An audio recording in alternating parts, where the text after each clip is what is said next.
Yes, children, our next plantation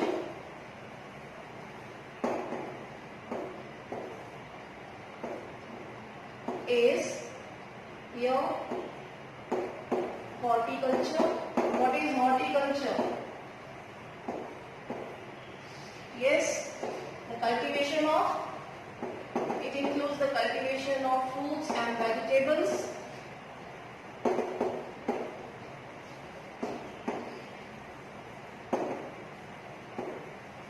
Yes, according to the data, children, in 2016, India was one of the largest producer of fruits and vegetables. Yes, आप कहेंगे India जो है वो हर चीज में आगे है. Yes, children, India is the second largest producer.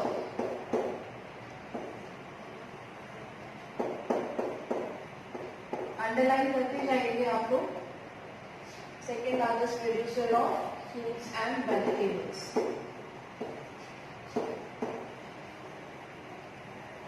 So what kind of fruits and vegetables are known? Verbally हम अगर देखें तो चिल्ड्रन आपने नाम सुना होगा नागपुर ऑरेंजेस. ठीक है, ये सारे आपको पॉइंट वाइज अंडरलाइन करते जाइए. Nagpur oranges, mangoes of Uttar Pradesh, Karnataka, ठीक है, and then you can write grapes of Maharashtra, pineapples of Meghalaya. Different varieties of the fruits are grown in India. हर जगह कुछ न कुछ हम कह सकते हैं स्पेशलिटी है. जैसे नागपुर ऑरेंजेस फेमस है.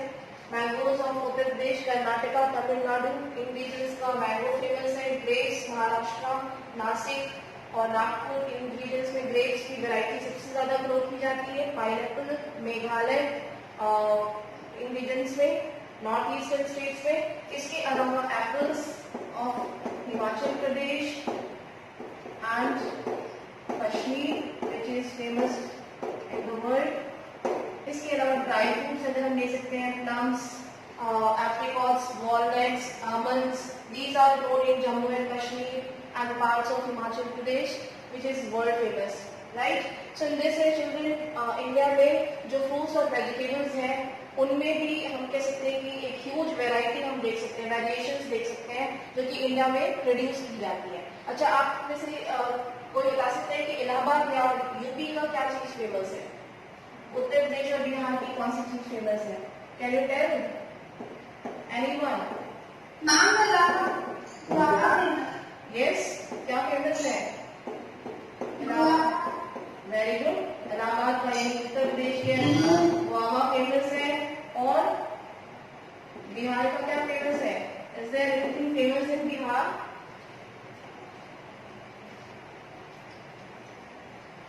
Children, all of you, these things are very small information but important for the examination point of view. Please underline these things in your book. Bihar का जो है वो हम कह सकते हैं लीची is famous. ठीक है, guava लीची is famous in Bihar. Bananas कहाँ पे फेमस है? बनानास केरला, केरलास के फेमस है. कुछ बिहार के पास है जहाँ पे कि बनारस की स्पेसिफिक वैरायटी ग्रो की जाती है, वो भी फेमस है. Right? So in this way these are very small information. शायद आपने बचपन में पढ़ा होगा जीके में, लेकिन ये इम्पोर्टेंट है. तो these are important points that you have to learn. Clear? Children, all of you are clear? Yes, ma'am. Okay. According to the 2016, India is the dash producer of the fruits and vegetables. Yes, who will fill in the blank? India is the dash producer of fruits and vegetables. Second largest. Yes. According to the data, in 2016, India was the second largest producer of fruits and vegetables. So please underline these important points in your book. Okay. Now move on to the next topic. I will take a very short.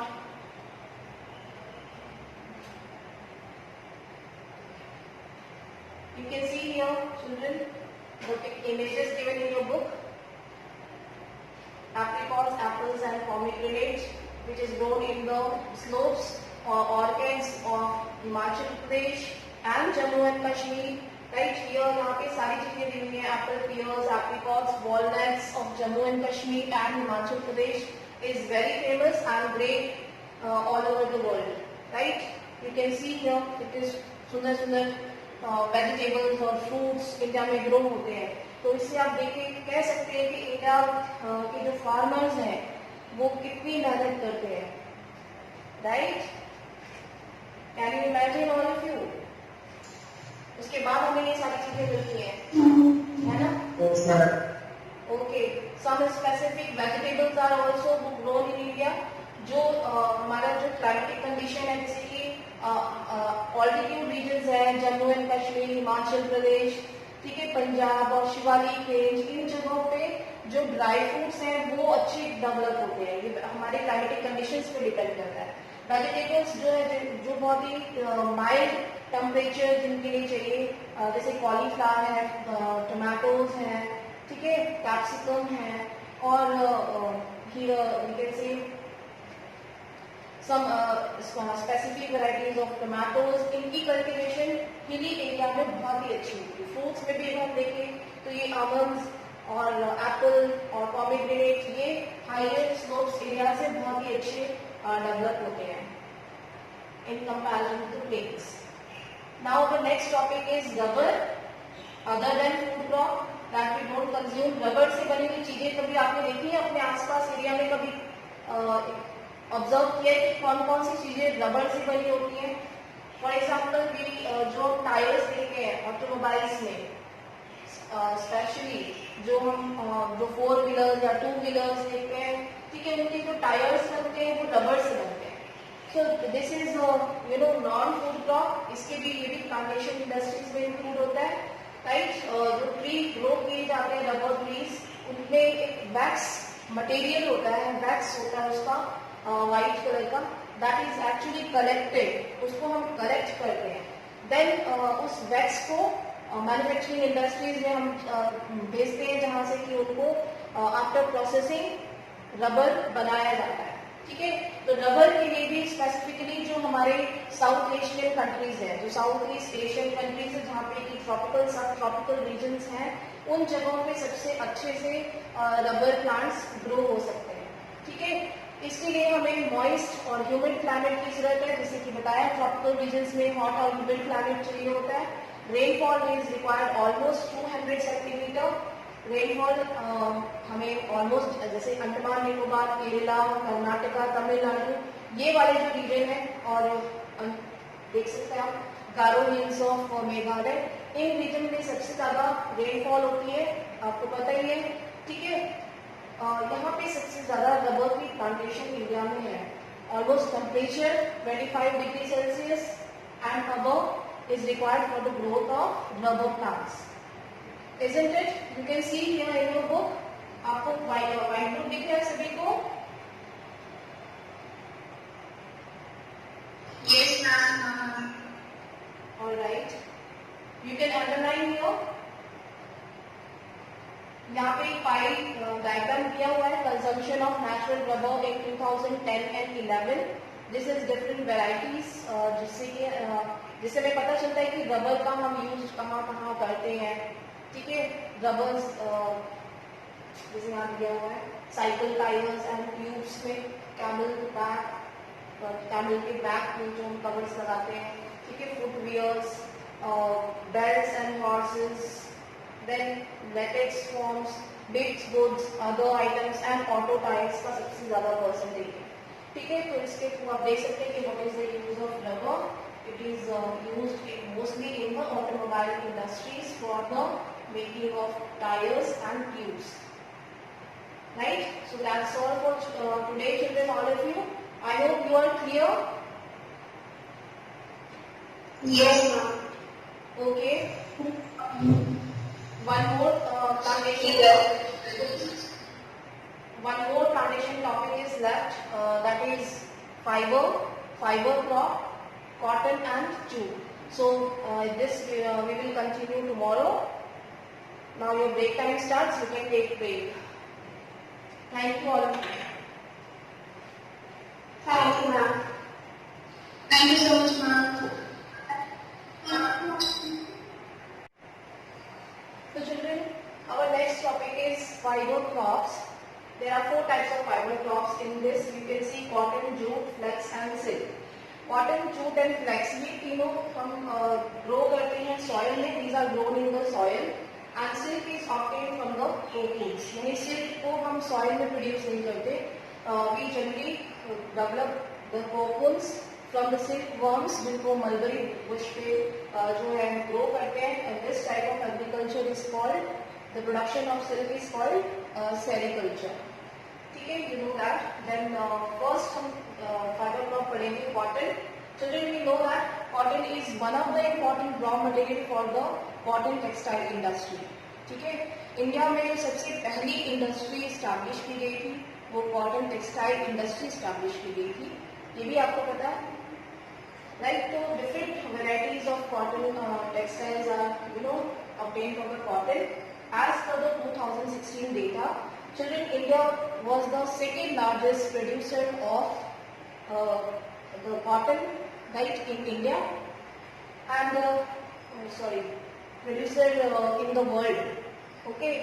Then it is actually produced in black soil. Black soil is also called as the ragu soil, जो कि हमारा India का जो Deccan plateau region है, Deccan trap है, जहाँ पे कि ब्लैक सॉइल मिलती है.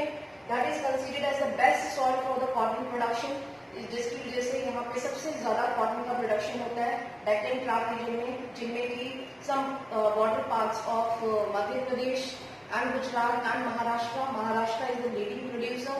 ठीक है, और जो इंटायर रीजन है कर्नाटक और आंध्र प्रदेश का, उन सभी जगहों पे कॉटन का प्रोडक्शन होता है. Then it requires high temperature high चाहिए यहाँ पे इसको डेवलप होने के लिए. Light rainfall is also required. Then it is a kharif crop. Generally हम इसको ग्रो करते हैं खरीफ सीजन में, यानी कि ऑनसेट ऑफ मॉनसून के टाइम पे. तो सिमिलर कंडीशंस होगी, यानी कि जैसे हमने देखा हाई टेम्परेचर होता है, उस टाइम पे ह्यूमिडिटी होती है at the time of planting. उसके बाद लेकिन प्लांटेशन खरीफ में तो काफी रेनी सीजन होता है, काफी मॉइस्ट होता है, लेकिन उसके बाद इसको राइपन होने के लिए, यानी कि इसको डेवलप होने के लिए हमें 210 फ्रॉस्ट फ्री डेज चाहिए. फ्रॉस्ट फ्री डेज यानी कि during that time in 200 days में जो कॉटन के बॉल्स होते हैं जो डेवलप हो चुके होते हैं फ्लावर से, वो ड्राई होनी चाहिए. उसमें किसी भी तरीके का कोई मॉइस्चर नहीं होना चाहिए, इसीलिए कहा गया मॉइस्ट फ्री या फ्रॉस्ट फ्री डेज चाहिए उसको ड्राई होने के लिए. ठीक है, तो उस टाइम पे ब्राइट सनशाइन चाहिए जिससे कि कॉटन डेवलप हो सके, कॉटन के बॉल्स डेवलप हो सके. Understood? So in this way, children, we can see that cotton is very important and it is generally produced in the different states in India. जिसमें कि Maharashtra is the leading producer. Maharashtra के अलावा we can say here Andhra Pradesh and some parts of Gujarat, जो touching areas हैं, जहाँ पे arid region है गुजरात का, वहाँ पे नहीं ग्रो होता. लेकिन जो बॉर्डर एरियाज हैं, जहाँ पे जैसे गुजरात रीजन है, Surat is the one of the important textile industry जहाँ पे स्टैब्लिश है. अहमदाबाद, ठीक है, ये सभी जो है वो हब है. Bombay, these are the places जहाँ पे कि सबसे पहले इंडस्ट्रियल ग्रोथ हुआ था. So in this way children, these are very important for the for human cotton textile. I hope you are clear.